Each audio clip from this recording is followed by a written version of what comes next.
Hello, good afternoon, or good morning, or good evening, depending on when you're watching this video. My name is Jeff Gorski. I'm the Dean of the Upper School at Envision Science Academy, and I am grateful for this opportunity to share with you the details of our Plan B academic plan. This plan will be for a hybrid of remote and in-person instruction, and it will begin on October the 22nd. So our outline of this we shared last week, but want to reiterate here that our in-person students that elected to be in person for 4 days on the survey that we sent home will be here Monday, Tuesday, Thursday, and Friday in the building, and will be off campus just on Wednesday. We also have a group of students who are fully remote, who learn from home every day of the week, Monday through Friday. Our campus hours are going to be different this year. Drop-off is from 7:30 to 8 for all students, upper school and lower school. We have instructional hours from 8 until 2, and then pickup is from 2 until 2:30. It will be very, very important that we are picking up our children by 2:30, because our teachers will desperately need the time from 2:30 on to work with getting caught up with communication, email, and a lot of the things that go along with remote instruction that aren't going away just because we're coming back into the school building. So let me start by showing you what a day in the life of a student will be for an in-person student in Plan B. First off, they'll arrive between 7:30 and 8 for car line drop-off. Then they'll have homeroom and morning meeting from 8 to 8:30 a.m. At 8:30 and 10:10 and 12:25, that's when they'll have their 3 class periods of the day. Now, right now, this is a lot like what we're doing right now with 3 class periods a day, with a little bit of a change. We'll have on Monday and Thursday, periods 1, 2, and 3, and then on Tuesday and Friday, periods 4, 5, and 6. You'll notice that between each of these classes, there is a 10-minute transition. Now, normally our kids speed around. They have 3 minutes to get from one class to their next, and they all make it, almost all make it. The difference right now is going to be that because we're going to be socially distanced in the hallway as well as in the classroom, we gave an extended amount of time to move when we have to move to different locations. Okay. Also, a difference in this schedule is that our lunch period is longer. Normally, we have 25 minutes for lunch, but in Plan B, we're going to have 35 minutes for lunch. That's so that, weather permitting, our teachers are able to go outside and give kids a mask break 6 feet apart. Okay. So finally, we'll get back around to dismissal. So dismissal is from 2 until 2:30. So the car line will start lining up whenever it does, and we'll open up the gates at 2 o'clock. That's the day in the life of an in-person student. For a remote student, it's not so different. One aspect of our hybrid instruction Plan B that's very important is that we're keeping our instruction essentially equal for all students, whether you're in person or not. So for a remote student, here's what their schedule is going to look like. They'll be logging into morning meeting at 8 o'clock, not 8:30. For the entirety of this year, we've been logging in at 8:30. We've got to bump that up to 8 o'clock. Then for their classes, we'll be working under this basic concept to start out with, and it might need adjustment as we try it. We're going to have them tune in to stream the first 45 minutes of class, and then they'll work or have independent work or have something to do that's not streamed in the second half of class. Now, that's going to change at the teacher's discretion. That might be slid in either way. It might be longer. The teachers have a lot of different incredible creative ideas of ways to use their 90-minute class, but the students will still report at the same time as students in the building do. So at 8:30, 10:10, and 12:25 for periods 1, 2, and 3 on Monday and Thursday, and that same time for periods 4, 5, and 6 on Tuesday and Friday. Okay, so that's going to be how we try and balance it. Now, streaming our lessons live in the class is going to be something that's very new for all of us. It's going to take some time to adjust. We may have technical difficulties. We may have students who need help on the other end of the computer while the teacher is addressing other students who are in the classroom. These things are going to happen, and there's going to be a learning curve for us. Just the same as there was a learning curve for us on how to do synchronous instruction and how to do asynchronous instruction as when we started off in March. So please be patient with us. Please communicate with your teacher when things aren't looking right or feeling right, and we'll do our very, very best to make things work. So one other aspect of this, of course, two more. So they'll have their lunch break, a time from 11:40 until 12:15, really until 12:25, which is when the third period starts. And then finally, at the end of the day, teachers will be posting when their drop-in office hours are. It's going to be important for students who are in fully remote instruction to be able to drop in to a meet, to talk with their teachers, ask questions that they maybe were not able to ask so much during the class period time, or weren't able to get their questions answered during the class period time. Our teachers are going to be pulling double duty. So although for that streaming time in the first half of every class, our teachers are going to be attentive to both students on the screen and in the classroom, it's going to be important that they have a time just for remote students to communicate with teachers. And that's going to be from 2:30 to 3:30, and that's going to be posted for each teacher when that is. That's the day in the life of a remote student. I need to take just a moment to talk about fifth grade specials. Fifth grade specials are a unique challenge because we share the fifth grade specials teachers with the lower school, and we have to be able to work with their schedule, okay? So a couple things I need you to know if you're a fifth grade family are that just like we've been doing, the specials will be 2 weeks at a time in 2-week chunks.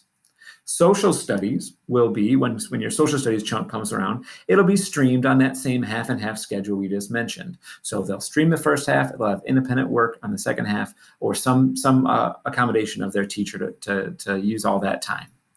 Now, for remote students, music, art, and Mandarin will not be streamed, okay? It will be synchronous posted lessons.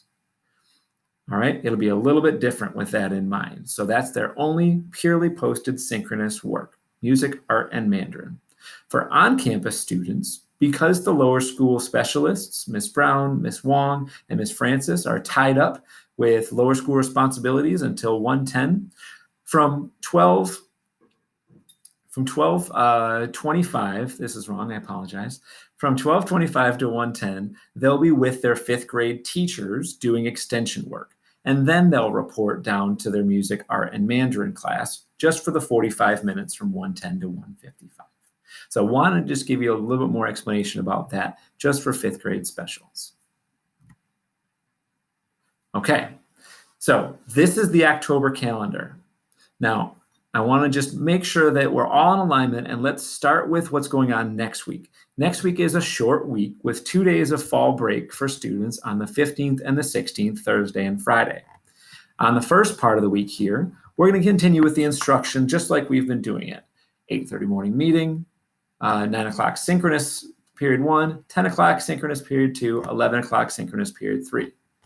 On Tuesday, just like a normal Tuesday right now, 8:30 morning meeting, period 4, 5, and 6, with fifth grade specials at 12.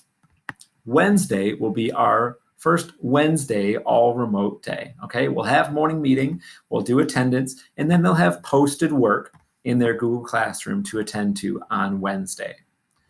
The following week, we'll again start with the same.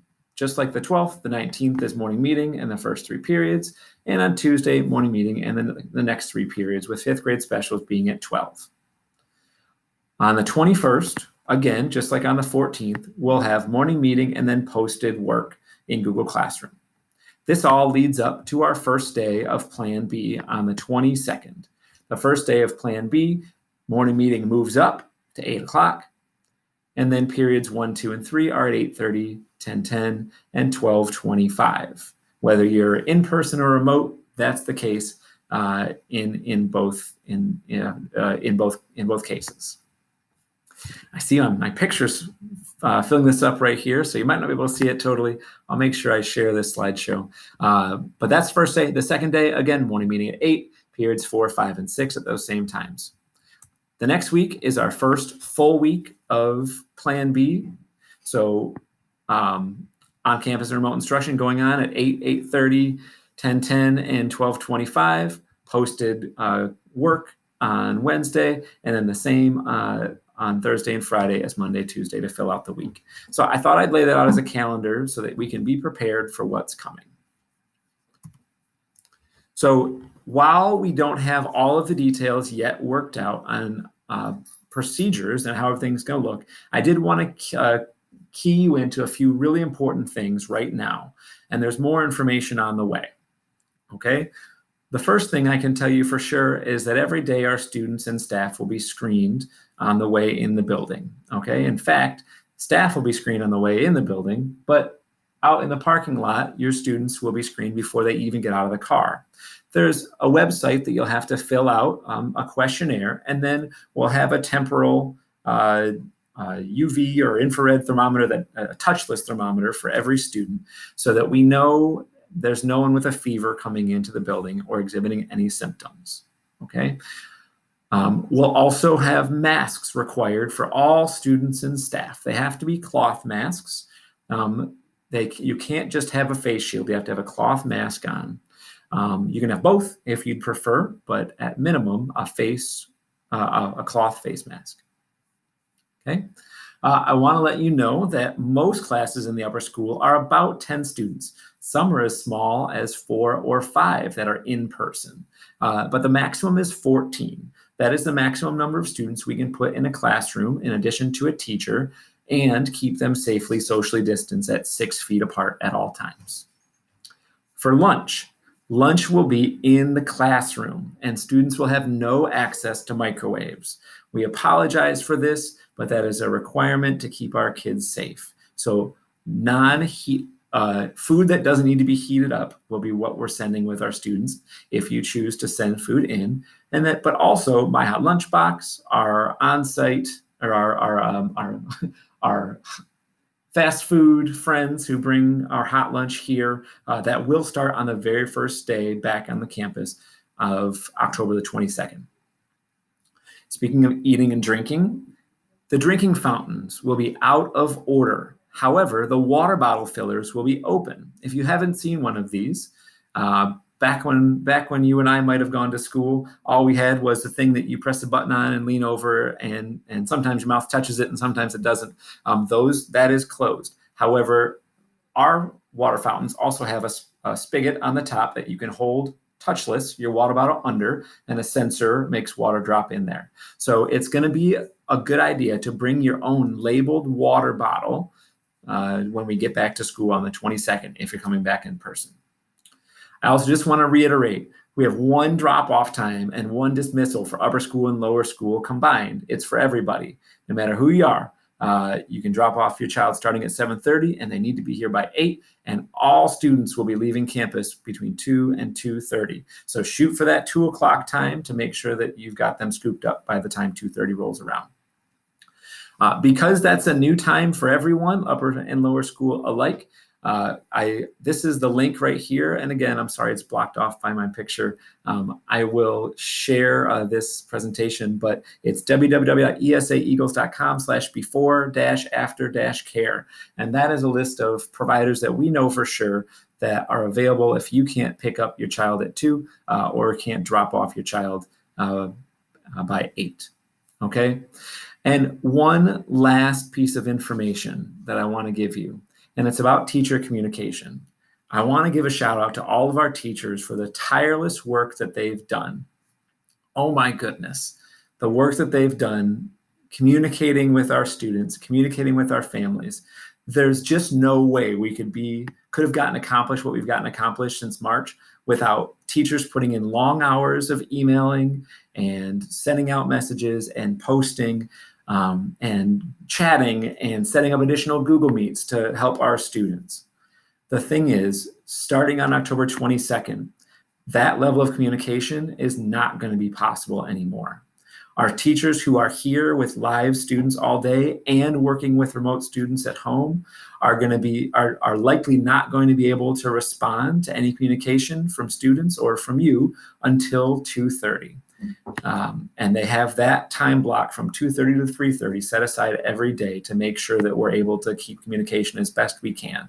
But I want to appeal to you all to keep that in mind, that our teachers need to be able to go home to their families at night and not email, and they need to be able to wait until 2:30 to respond. This is going to be very new to all of us, teachers, administrators, parents, and students alike. And that's one part that's going to be very different in this transition. So last but not least, so you know what's coming.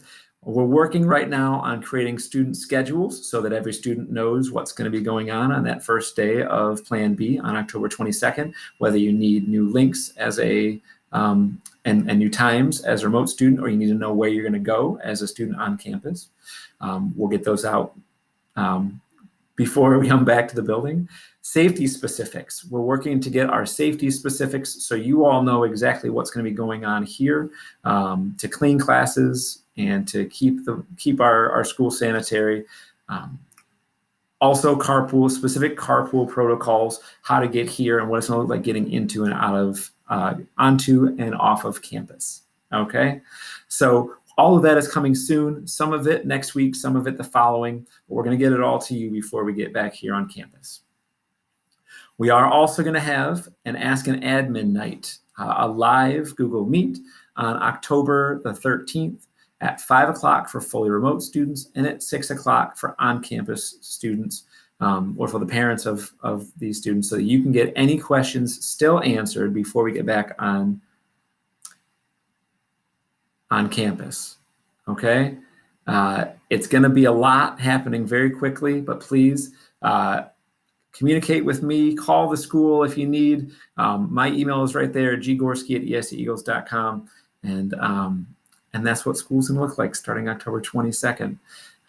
I'm excited about it. I think that we're gonna be able to really raise a level of instruction that we're doing right now up, and it's going to be good for everybody. So please let me know if you have any questions, and we'll see some of you back here on October 22nd. Take care, everybody. Thank you so much.